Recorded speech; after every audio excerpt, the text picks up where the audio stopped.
Bonjour à tous, dans l'actualité de ce lundi, l'eau est redescendue à Quimperlé. C'est le moment du grand nettoyage. Après la 3e inondation depuis Noël, les pompiers étaient sur place pour aider la population. L'eau a baissé dans le Finistère, mais pas dans le Morbihan. Le canal de Nantes et à Brest et du Blavet ont débordé. À Pontivy, le rempart du château des Rohan s'est affaissé en raison de la pluie. Et puis l'ancien pont de Térénès vit ses derniers moments. Ce lundi, les opérations de découpage du béton ont commencé. Le chantier doit durer 8 mois. Bienvenue dans cette nouvelle édition du lundi 2014. À Quimperlé, l'eau est enfin redescendue après cette 3e inondation de Noël. L'heure est au nettoyage une nouvelle fois. Ce dimanche, les pompiers de la ville et des environs prêtaient main forte aux habitants. Julie Sicot était sur place. Les mêmes images, à 2 jours d'écart et des litres d'eau en moins. Ce dimanche, Quimperlé a progressivement retrouvé son allure. Les quais se sont vidés de leurs eaux et c'est désormais la boue qui reste. Cette 3e crue en à peine un mois est montée moins haut que les précédentes fois. Ce Quimperlois a vécu dans son appartement au 1er étage durant toutes les inondations. Ça montait jusque là. Puis comme c'était un peu en contrebas, il y avait de l'eau jusqu'au niveau de la porte, on voit le niveau, quoi. Ça va recommencer à mon avis. Donc on regarde le niveau de l'eau tous les jours pour voir, quoi. Au Briseux, juste à côté, on est en plein nettoyage, mais les clients sont déjà au rendez-vous. Le bar a réouvert dès dimanche matin, dès que l'eau s'est retirée. On a réouvert, là on est en train de rentrer les dernières tables. On passe un peu de nettoyage et c'est reparti, quoi. Oui, c'est la routine. On est bien entraînés. Dire qu'on aura beaucoup de monde, ça m'étonne parce qu'ils ont coupé la route. Hein. Mais bon, pendant ce temps-là, on fait quelque chose, on avance. La Laïta était encore vive ce dimanche. Des plaques de métal empêchaient la rivière d'atteindre de nouveau les maisons. Les pompiers de Quimperlé et des casernes environnantes sont mobilisés. Une vingtaine de volontaires est venue soutenir les riverains et les aider dans ce nouveau nettoyage. Segement, pompage, nettoyage des rez-de-chaussée. Nous n'allons pas aujourd'hui entamer d'action au niveau des caves, parce que c'est des caves entières battues, mais on fait principalement les rez-de-chaussée aujourd'hui. Le gaz et l'électricité ont été rétablis dimanche. Le Briseux a pu retrouver ses lumières. Samedi, le patron organise une soirée pour avancer et penser à autre chose. La mairie, quant à elle, devra rajouter 2 nouvelles dates sur ce panneau, 2013 et 2014. Et après la 7e crue à Morlaix, Agnès Lebrun voit rouge. L'élu dénonce le système de vigilance et d'information. Elle voudrait être prévenue directement. Agnès Lebrun dénonce, je cite, un système qui devrait être plus précis ainsi que les élus locaux devraient avoir accès aux données directement sans avoir passé par les services de l'État.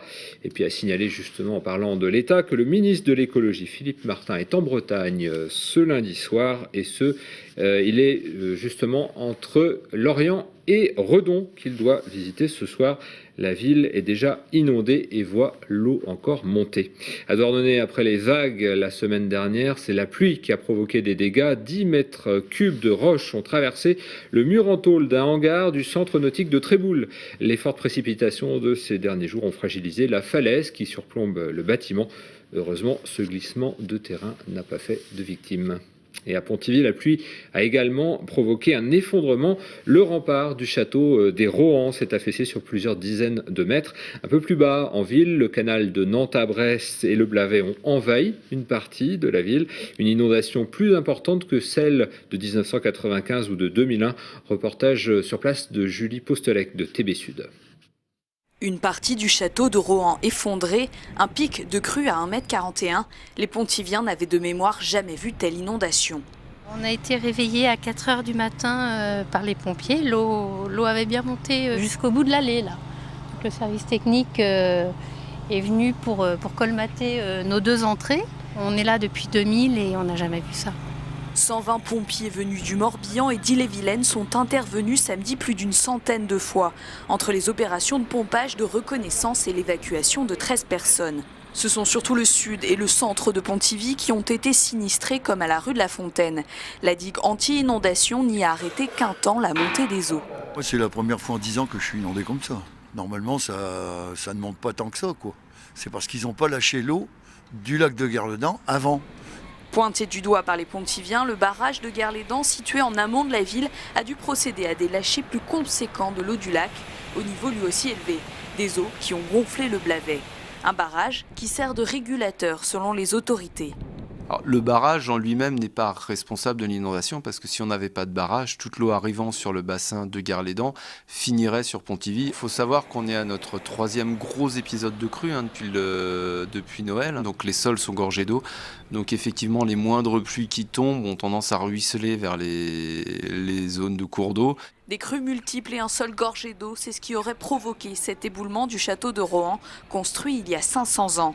La partie supérieure avait pourtant été rénovée 2 ans auparavant. Et s'il n'y a plus de château, Pontivy perd, je dirais pas son âme, mais une partie de son âme. Les architectes qui travaillent sur le château depuis des années n'ont pas montré ce signe de faiblesse qui s'est produit de manière très brutale.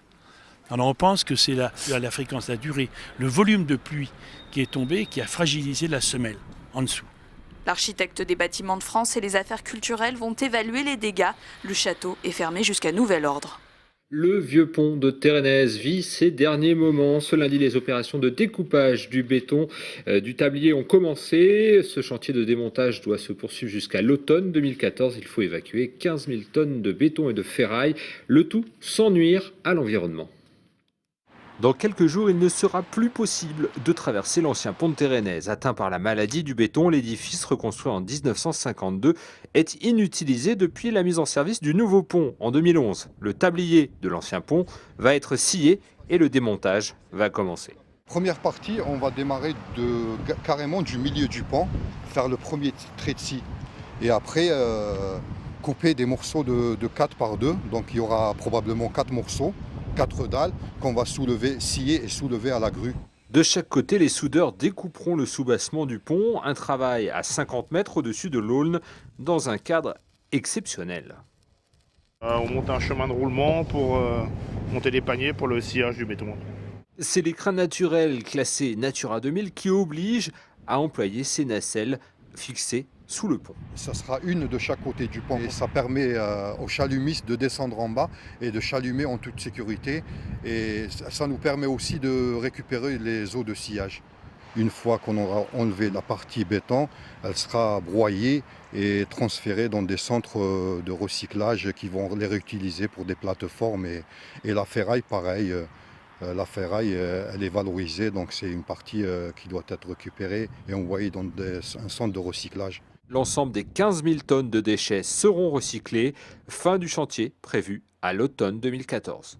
À Quimper, l'Open de tennis a commencé. Les champions présents ont d'abord été de jeunes joueurs. Et en marge du tournoi, des ateliers de mini-tennis sont organisés pour des enfants dès l'âge de 4 ans. Julie Sicot a suivi ces très jeunes champions en herbe. Ils frappent la balle, se placent et cherchent à avoir le dessus sur leur adversaire. Ils ont tous moins de 10 ans, mais ils sont déjà de fervents adeptes de la petite balle jaune. Alors s'initier au cœur de l'Open de tennis de Quimper, ça leur donne forcément des allures de champion. C'est bien, en plus, quand il monte à la volée, quand il fait des coups droits, il rattrape tout. J'aime bien faire les revers, mais c'est un peu dur. Quand je monte à la volée et que je fais des volées courtes. À la volée, et le coup droit, et le service aussi. Et des vrais champions, ils ont aussi pu en affronter, comme Romain Jouan, breton et 27e français. Blessé, il ne tapera pas de balle sur les cours, mais il est venu spécialement pour soutenir la jeune génération. Sur un terrain de mini-tennis, c'est difficile de pouvoir juger, mais ils jouent bien. Ils la ramènent déjà derrière le filet. Déjà, il y a eu quelques échanges intéressants. Bon, après, on verra sur un grand terrain ce que ça va donner plus tard. Le mini-tennis est pratiqué dans la majorité des clubs finistériens et bretons. Une activité ludique sans compétition et qui a su s'adapter aux tout petits. Dès l'âge de 4 ans, les enfants peuvent déjà s'aventurer sur les cours. Ça fait partie de ce qu'on appelle une école de tennis évolutive.